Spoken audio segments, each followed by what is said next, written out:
কার কি চিন্তা আছে আমি জানি না, তবে আমার প্যানেল নিয়ে আমি বলবো যে আমার তরফ থেকে যে আমি যদি আল্লাহ যদি আমাদের প্যানেলকে পাশ করায় আমি আসতে পারি, তাহলে যেটা তুমি প্রশ্ন করেছো যে অসহায় দুঃখী শিল্পীরা যারা আছে, আমাদের জুনিয়র শিল্পীরা অনেক আছে, নাচের ছেলে মেয়ে আছে, ফাইটাররা আছে, আরও অনেকে আছে যারা সারা জীবন আমরা যখন থেকে হিরোইনের কাজ করেছি তখন থেকেই এরা কিন্তু এই এফডিসি ছাড়ে না।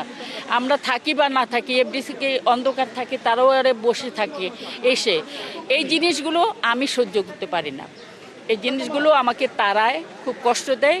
আমার দাঁড়ানোর উদ্দেশ্যই এটা যে আমি যদি আল্লাহ যদি আমাদের প্যানেলকে আনে, আমরা একসাথে বসবো, আমরা এই জিনিসগুলোকে নিয়ে কথা বলবো এবং তাদের জন্য কিছু তো অবশ্যই করব। অবশ্য করার জন্যই এই প্যানেলটা। এখানে কিন্তু অন্য কিছু না, আমার কোনো কিছু চাওয়া পাওয়ার নেই। আমার মনে হয় যারা দাঁড়িয়ে আছে তাদেরও কিছু চাওয়া পাওয়ার নেই।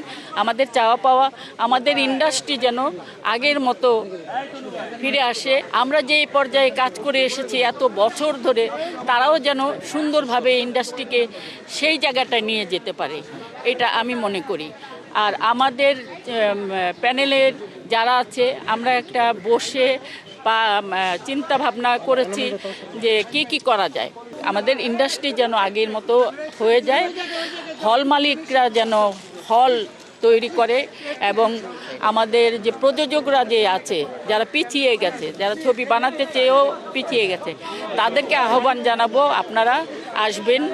আপনারা আসলে এই চলচ্চিত্রের জগৎ আবার আগের মতো ফিরে পাবে এবং নতুন নতুন ছবি বানান।